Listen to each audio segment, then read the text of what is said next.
Good morning, friends.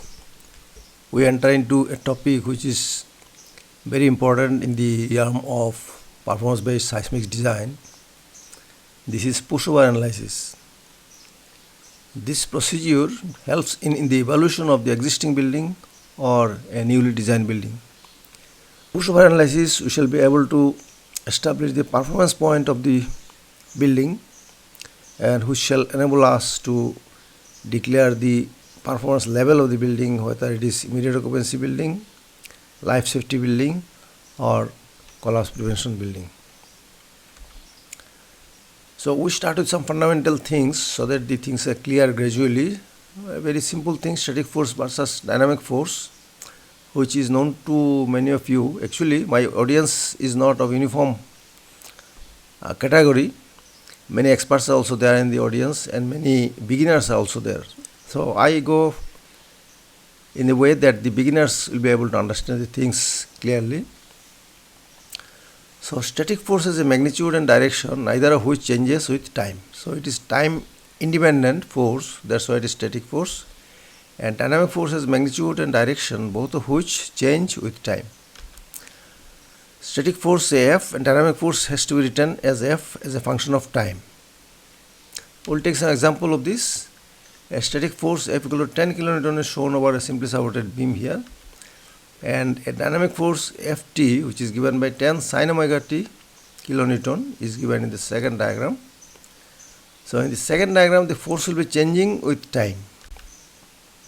In the third figure also, a force Ft is shown, which is changing with time, and a sinusoidal force is obviously changing, and it attains also a negative maximum and a positive maximum, and a zero also in different wave status.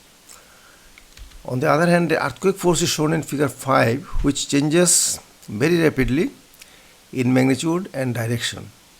So this is a perfect example of dynamic force. Now the analyses are of different types.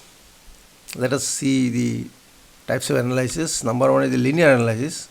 Number one out of that is linear static analysis, where the force applied is static force, and linear dynamic analysis, when the force applied in the system will be dynamic force, changing with time.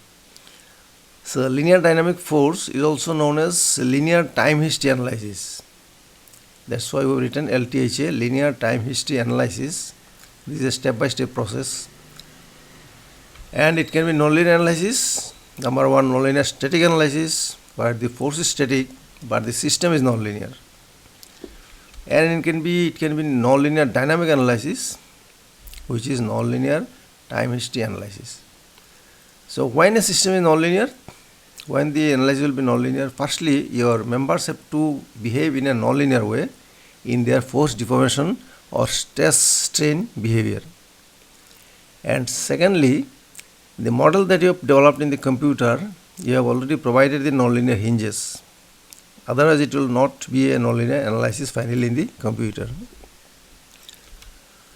So out of this, the nonlinear static analysis is called the pushover analysis. So here we are applying static forces in an incremental way. First, say you provide some force P, then next step we may provide 1% increase below P, 1.01 P, then 1.02 P, and so on in a static way. And we shall capture the displacements of the system in each step. And this is pushover analysis, and the curve that you will get between the force applied and the displacement will be called as pushover curve. Time history analysis we may see in some other video in future. So here is a case of forces. One is reversible in the first figure, figure 6, and one is monotonically increasing force in the figure 7. In the left hand side figure, it moves to and fro, and in some stage it may develop nonlinearity. And here also it is moving in one direction only. The push, it may be push or pull, and it will also develop nonlinearity at some stage when the force is high enough. In the reversible force, there is a chance of recovering the damage so that the chance of failure may be less. But here it is monotonically increasing in one direction, and if any damage is there, it is going to increase in the next step, and finally it will lead to failure very easily. The reversible force we have shown in the previous slide, that may lead to hysteresis loop. Let us take a force deformation relationship for a system, a member or a system. The red line is the starter of the force deformation behavior. In the beginning, for some length it will be linear, then it becomes non-linear, and gradually it goes on. The force goes on increasing, displacement also goes on increasing. But as my force is reversible, it will reverse the direction after some time, as it happens in the case of earthquake forces. So it reverses the direction, it goes backward. At this level, the force is zero. At this level, force is of the opposite nature, which you applied in the beginning. In the beginning, in the red curve, you might have applied a tensile force. Then this tensile force is gradually decreasing here. This is called unloading stage, and it is reaching, after unloading, reaching zero force state. Then if you increase the load, you are increasing the compressive load here. So it is under compression here, and because of reversibility, it starts a new loop, say the green color loop. Again here the thing is in compression. At this level the force will be taken as zero, then force will be taken as tensile force, gradually increasing. So this forms a loop which is called the hysteresis loop. The energy dissipated in the hysteresis is equal to the area of the loop. That future videos. This loop may continue again and again as the reversible load goes on acting on the system. Out of that we get a concept which is called the backbone curve. What is that? Suppose we have taken a hysteresis loop for many loops, it is acting like this, and now we take a mean path which can show the nonlinearity of the system by a single curve. This curve will be called as backbone curve because it is equivalent to all the damages that the system has suffered in the hysteresis loops. So instead of applying this hysteresis reversible load in the system which leads to damage, can I apply a monotonically increasing load in one direction which will be showing me this damage state as shown by the red line, which is called the backbone curve. So in a way it is representing the effect of all the loops by a monotonically increasing load by a single curve. So this concept has been utilized in the pushover curve. Actually we want to evaluate our buildings, our systems under earthquake loads, reversible, which is reversible in nature and time dependent. But running the time history analysis is time consuming, cost taking.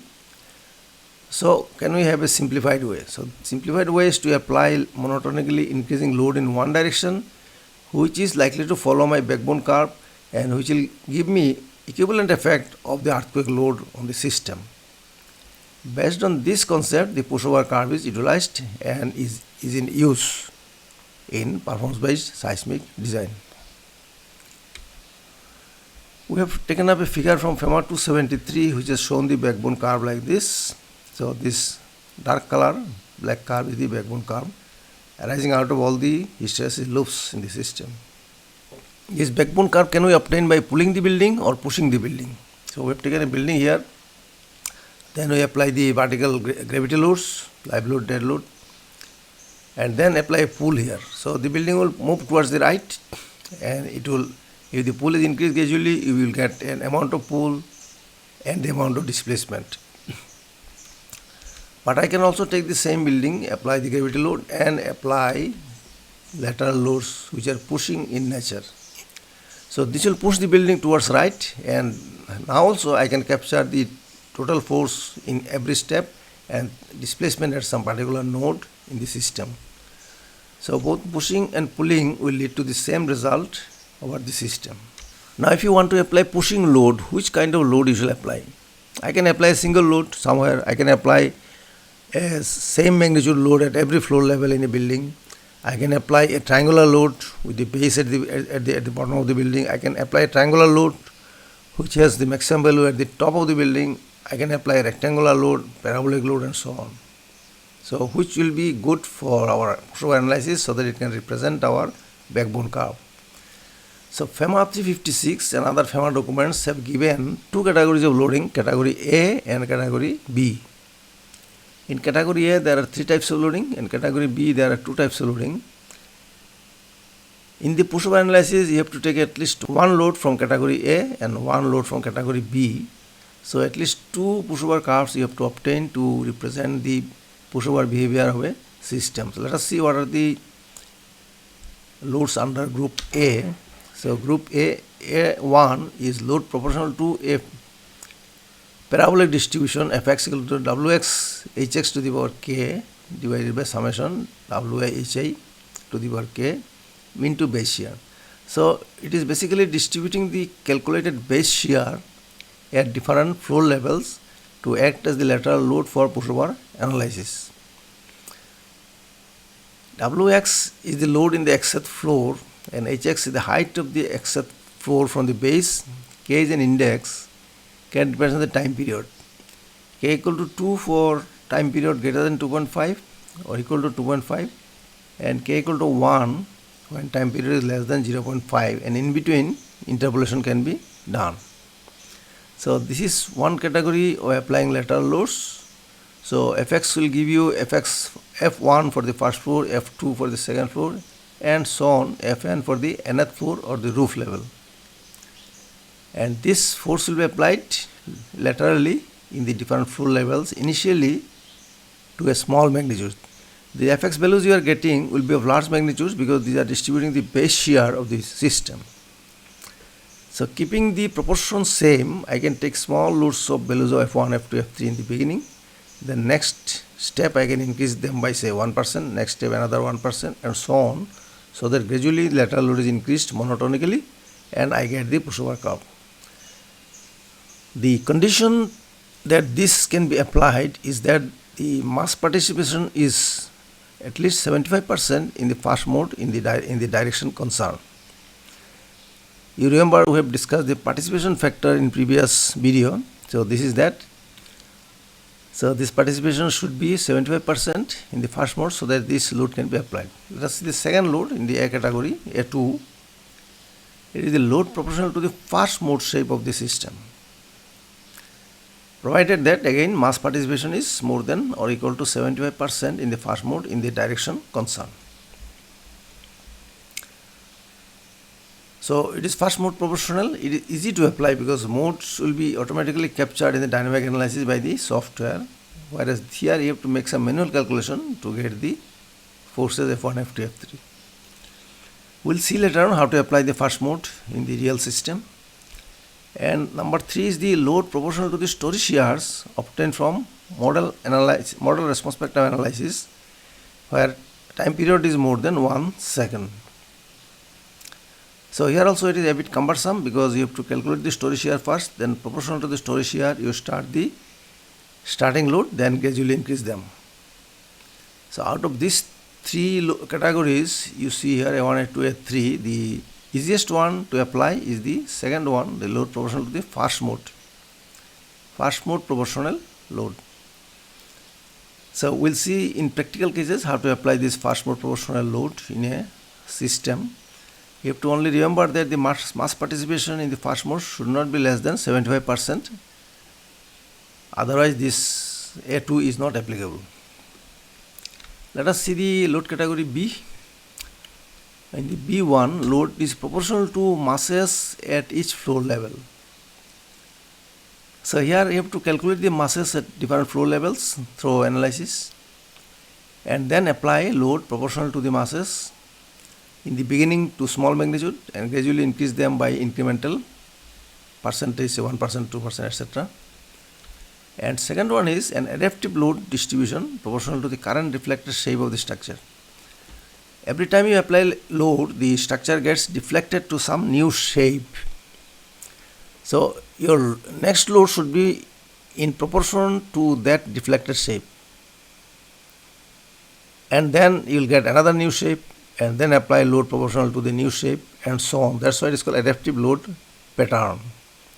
Now what is the problem with this? Capturing the deflected shape of the whole structure is not so easy. and again applying the load proportional to them will be not so easy. So this is also not very popular. So out of these two, B1, B2, this is easy to apply proportional to mass at each floor level.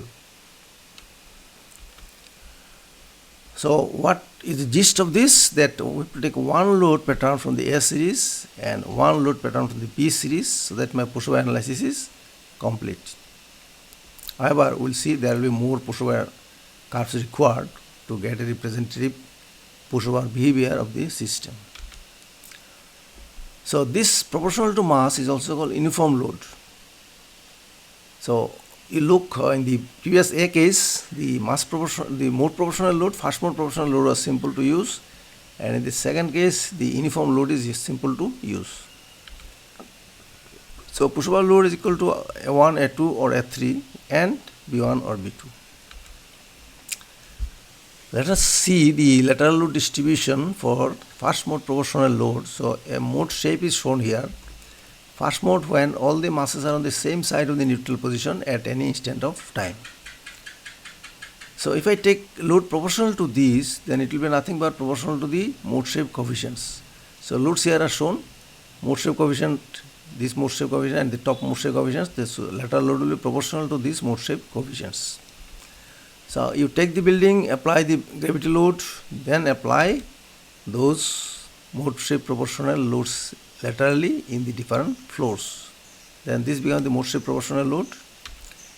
And uniform load is proportional to the masses. Mass generally more in the ground floor due to various reasons, one of which is the height of the ground floor is generally more than the other floors, and half of the height of the walls and columns are added to the mass at the ground floor level. Other heights may be generally uniform, so mass will be slightly less in the higher floors, and obviously mass is less at the roof level. So proportional to the mass, if you take, you may take load like this, which are proportional to the masses at the floor levels. In the beginning, you will take small values of this and gradually increase by say 1% or some percentage, step by step, as monotonically increasing load. Now pushover analysis gives you the capacity curve. What is it called? The pushover curve or capacity curve. So you have taken the building, applied the gravity loads and put the lateral loads as per the requirement given in the FEMA 356. In any ith step, the base shear is Bi, and Bi equal to these lateral loads you have applied, P1 plus P2 plus P3 for a 3-story building.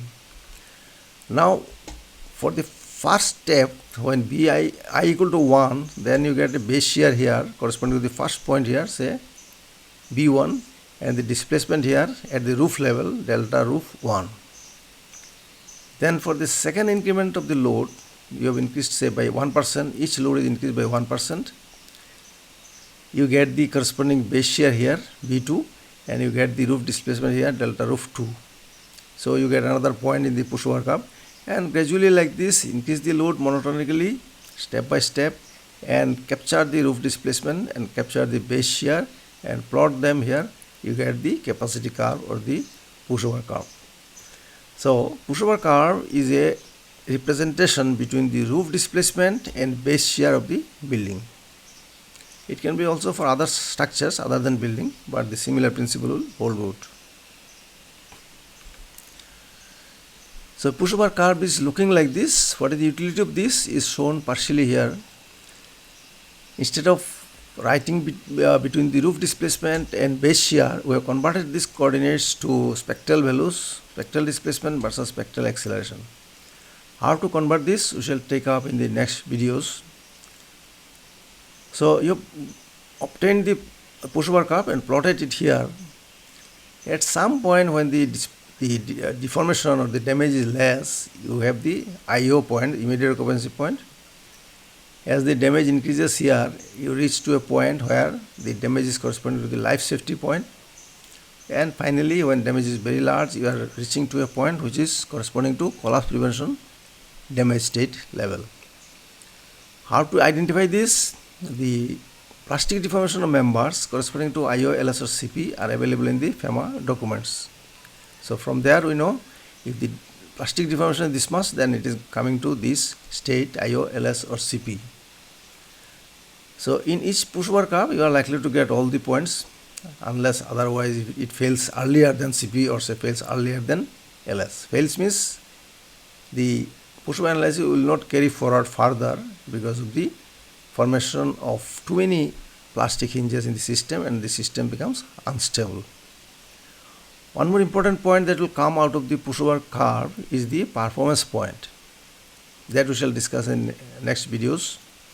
A performance point is a special point in the pushover curve where the capacity of the system and the reduced demand imposed on the system are equal.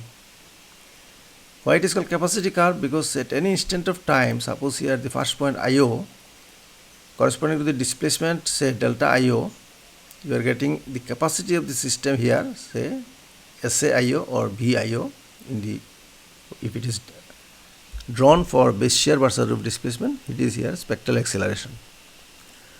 So it is indicating capacities at different points corresponding to different displacement values. That's why it is called capacity curve. We'll take up the issues more in the next video. Now let us see how many pushover curves to be drawn so that you get the representative pushover results for the building to study its behavior and its health. So one pushover curve has to be drawn along the short direction of the building. You see the plane here rectangular, so this is the short direction. So along the short direction, one pushover analysis has to be carried out. Another pushover has to be carried out along the long direction of the building. These are the major directions, and the behavior along the short and long are different because the stiffness along the two directions are different. Also, depending on the size of the members and the column and beams, the capacity also may be different along the two directions. So alright, these two are major directions. Now, if the system is unsymmetrical either in the member or in the planning system itself, then the pushing towards this direction and pushing just on the reverse direction will not lead to the same curve. So you need to have another curve on the opposite direction of the first one. Along the negative direction, you can say, of the short direction, and similarly negative direction of the long direction. So you are getting 4 pushover curves to represent the behavior of the system. In most cases, our buildings are generally rectangular, so symmetrical, and 3 and 4 may be omitted. We are satisfied with 1 and 2. Now remember, in 1 and 2 again, you have to take one load category from the A load category and one load pattern from the B load category. That we have discussed.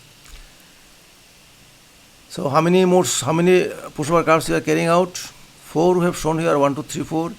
In each direction you have the loading pattern from A group and loading pattern from B group. So there are 2 groups in each direction. So you are getting in total 8 numbers of pushover curves for any system to be a complete pushover representation. Let us show this in a curve format like this. So this is the first mode proportional load in short direction. Then uniform load, that is mass proportional load in the short direction. Now you see, this will be always higher. Uniform load pattern will be a higher pushover curve than the first mode proportional load. The reason is, in the first mode proportional load, you have represented the behavior of the system only for the first mode. So other mode effects, higher mode effects are left out. That's why it is not representing the entire system together. But in the uniform load, which is mass proportional, you have considered all the masses together. You have not left out any mass, and as such, it is giving you the, so to say, the exact behavior in the pushover analysis. So this is actually the lower bound of the pushover curve, and the green one is the higher bound of the upper bound of the pushover curve. And you may think something like that, your pushover behavior is lying between these two curves. Now you have also first mode proportional load along the long direction and uniform load along the long direction. And you can have the, on the negative directions, you can have the curves corresponding to the different loadings. So these are the 8 curves which are possible in a pushover analysis. Thank you very much for coming up to here with me. In the next videos, I shall be taking up other issues related to the pushover analysis, and finally I wish to demonstrate this through SAP 2000 software, how we apply the pushover loads, how it works, and how we get the curves, how to capture this, and so on. Thank you very much. Please like and share the video, subscribe the channel, and be with me. Thank you.